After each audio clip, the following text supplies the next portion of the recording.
राज्य शासनानं कोल्हापूरला आयटी पार्कसाठी शेंडा पार्कमध्ये जागा मंजूर केल्यापासून या क्षेत्रातील घडामोडींना वेग आलाय। त्याचाच एक भाग म्हणून कोल्हापूर आयटी असोसिएशनच्या वतीनं आयटी निर्यात परिषद घेण्यात आली। त्यामध्ये भारत अमेरिका व्यापार पोर्टलवरील तांत्रिक त्रुटी दूर करण्यात यश आलंय। त्यातून कोल्हापूरला जागतिक भरारीचे पंख लाभले आहेत, अशी माहिती आयटी असोसिएशनचे अध्यक्ष प्रताप पाटील यांनी पत्रकारांशी बोलताना दिली।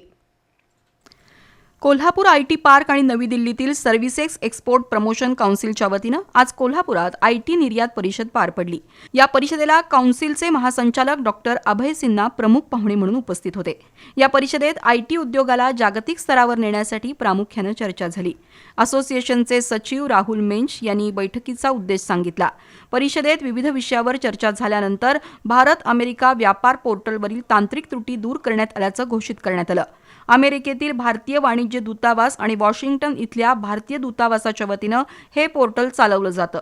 या जागतिक पोर्टलवर भारतीय कंपन्यांना अमेरिकेतील कंपन्यांसोबत थेट व्यापार करण्यासाठी निर्यातदार म्हणून नोंदणी होणं बंधनकारक होतं। त्याचबरोबर भारतीय आयटी कंपनी ही केंद्र सरकारच्या एक्सपोर्ट प्रमोशन काउन्सिलची सदस्य असणं बंधनकारक होतं।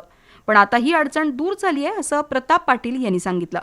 कोल्हापूरच्या आयटी कंपन्यांना जागतिक बाजारपेठ मिळवून देण्यासाठी सहकार्य राहील, असं डॉक्टर अभय सिन्हा यांनी सांगितलं। जिल्हा उद्योग केंद्राचे महाव्यवस्थापक अजय पाटील यांनी आयटी असोसिएशनच्या कामाबद्दल समाधान व्यक्त केलं। यावेळी आयटी उद्योजकांनी उपस्थित केलेल्या प्रश्नांना प्रादेशिक संचालक विवेक बक्षी, श्रीजित नायर यांनी उत्तरं दिली।